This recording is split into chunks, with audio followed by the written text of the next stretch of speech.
Ah, fo ni ensi prime ka bo dugukolo kan ne nyengo de ay chie nga o fana ma fola dambe nyengo de nya fana na mbora shiko nsigi kun o ka koro ni nyere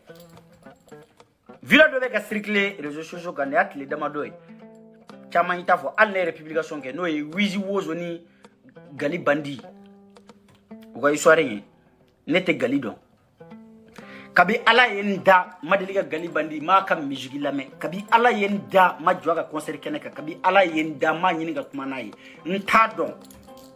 ala ye sera hala be dongili minda nta don men ngon ba don ko artiste do parce que maye jagila musique ga fishuka afishuka na wizi wozo madeliga yenya na madeliga saka concert keneka men nyaka dongili belame aka dongili bekadinye wa ayere kadinye muna parce que akwate gorje gene fe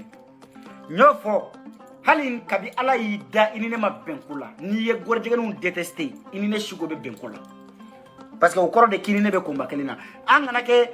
terrier ngambe komba kelina anga be oka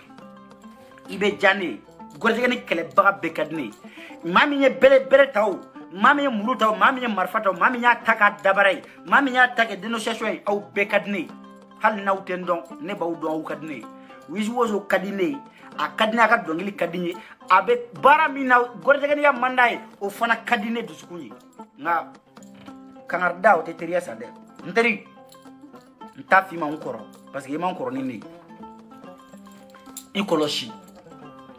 mela dilikando di ma mo ma min di ma billahi ikoloshi ikadne de hali shinine problème soro ne shigo be bombi defa ma quoi ibe koko ke mana bêtise ke jion kono ni e problème soro ala kina chegana ne shiko me bombi defa parce que ko te gorjegani ya fait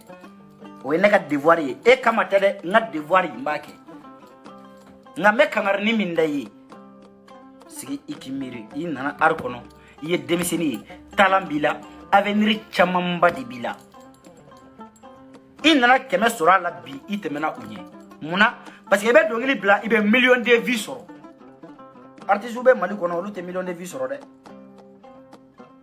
nanga fiene e ya sura ka chani chien fla sabai o sensible de ima ni ala yison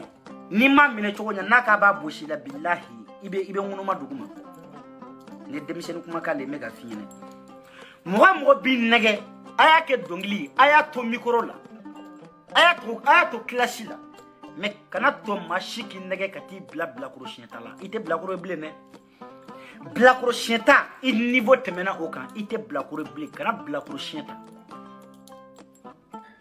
nebe seniye o tese chienta la o kana bla kuro chienta me kele finyana ni be fe kata yoroja ni be fe ka carrière ka meshila chienta imboala banani kati jo kare kono gaba kuru fili ni nyoko banani ay adabla imabo o la piu parce que procureur me communiquer la tête london de tonton Touré kunu nya blango tonton Touré metla kana do domaine tonton Touré ne tonton di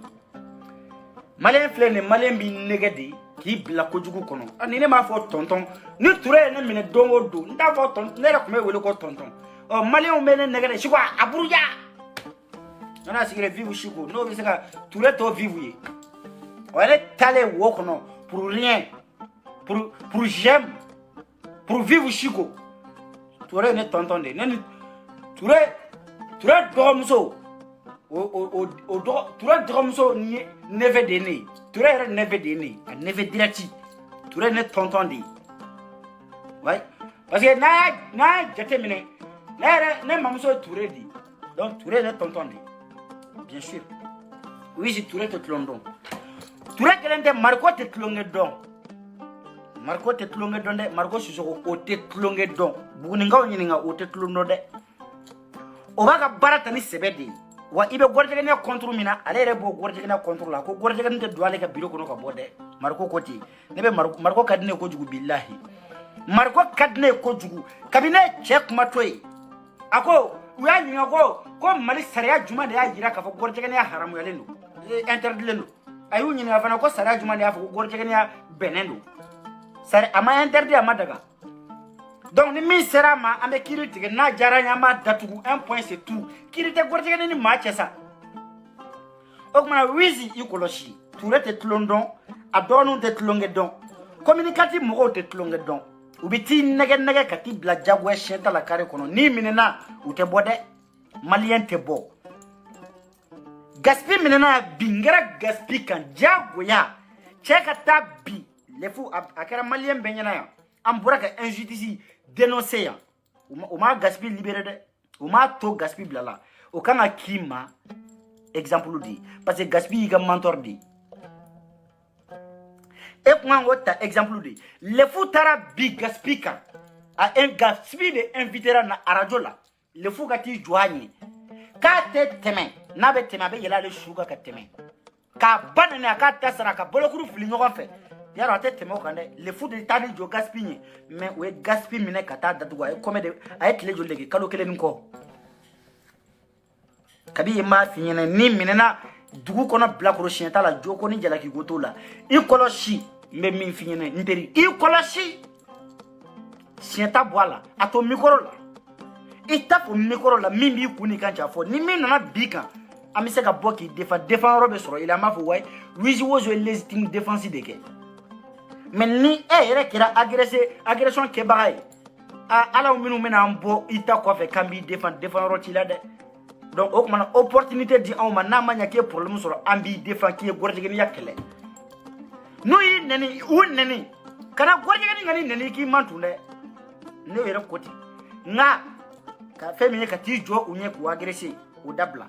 kana o kɛ o b'i ka ko la i ye jeune ye talent b'i la wa ne b'a dɔn n'i y'i cɛsiri wallahi i bɛ Mali représenter sur le plateau international n'i y'i cɛsiri i bɛ taa cogo min b'i bolo n'i y'i cɛsiri e bɛ Mali drapeau ta k'a siri kan na diɲɛ jamana caman na Mali rappeurs ma jɔ jamana min kɛnɛ kan n'i y'i cɛsiri kɔni nka n'i y'a section min b'i la i t'a valeur dɔn n'i y'a ta ni manamana ko ye bilahi i b'i kuma suli wa mɔgɔ minnu b'i fɛ i kanubagaw i b'u bɛɛ kuma suli ko ne siko de ye nin f'i yɛrɛ kana tulonkɛ kɛ n'i ka carrière ye n'i ko artiste a ka carrière dɔn dɛ i ka dɔnkili ɲuman da an k'a lamɛn an k'an tulo an ka yɛlɛ n'a ye i ka yɛlɛkɔni daminɛ ye olu kɛ mais bolokurufili Wizi ti conseiller i sen bɔ a la Mali kura tɛ tulonkɛ dɔn Ture tɛ tulonkɛ dɔn Ture dɔgɔninw tɛ tulonkɛ dɔn Mariko tɛ tulonkɛ dɔn communicatif tulonkɛ tɛ yen Wizi i yɛrɛ minɛ u b'i nɛgɛ ka t'i bila problème fu la kana ɲaga jamana in na jamana in tɛ pap i t'a dɔn jama bɛ gaspi k'o t'i kɔ dɛ gaspi minɛna yan jama m'a to gaspi libéré la dɛ Sidiki jama ka ca ni ka jama ye olu minɛna yan olu ka jama m'u libéré dɛ nka waritigi minnu b'i nɛgɛ n'i ye problème sɔrɔ ne bɛ yan sa Sidiki relation bɛ Sidiki la a tɛ Mali artiste la mais o taara dɛ relation bɛ gaspi la o t'i la o taara dɛ gaspi taara dɛ Mabjak delila ka taa dɛ u ye Fayiza minɛ hali a ma tile damadɔ bɔ ka bɔ talibi kɔrɔ ka t'o bila a kɔnɔ yarɔ relation bɛ talibi la o t'e la olu ni présidentw jɔra ka photow ta olu ye présidentw y'olu wele ka cachet d'u ma u k'u ka baara kɛ e dun hali ni député ma contrat siɲɛ fɔlɔ i yɛrɛ minɛ n teri kana to maliyɛnw k'i nɛgɛ k'i bulofu k'i lafunu i ka ɲaga fiɲɛ b'i nun na k'i bɛ taa kɛ kɛlɛ fiɲɛ b'i nun na utiliser i ka micro ta kɛlɛ to yen ni ne ka ladilikan ye n bɔra kuma kɔnɔ ne ye n ta de f'i ɲɛna n'a digirila yafa ne ma dɛ mais n bɛ ka hakilina de f'i ye i ka di ne ye parce que mɔgɔ bɛɛ kangari ne tɛ kangari da bɛɛ ye o ne tɛ bɛɛ ladi o ne bɛ burujali de kɛ n'i ye ne ye k'i ladi i ka di n ye kɔnɔtɛ ne tɛ kangari da mɔgɔ yɛrɛ n tɛ mɔgɔ ladi n tɛ kangari da mɔgɔ ye bɛɛ b'i yɛrɛ dɔn n'a dagakolon cira don min na i b'a dɔn k'a fɔ ja mɔgɔ ladilibaga fɔlɔ y'i yɛrɛ ye i yɛrɛ minɛ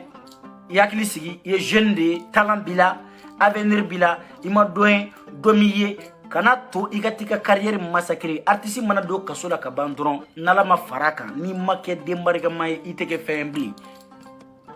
ne de b'o k'o f'i ɲɛna i t'o dɔn fo n'i y'a kɔrɔbɔ bilahi i dun minɛna siɲɛ kelen ka t'i averti n'i dun sera ye jeune bɔ fan t'i la dɛ i bɛ dɔɔni piriser dɛ Mali tɛ Guantanamo Mali tɛ États-Unis ye Mali a ye ɲɔgɔn clashé o y'aw ka droit ye mais bolokurufili o y'i ɲin b'o la n bɔra kuma kɔnɔ n bɛna yɔrɔ jumɛn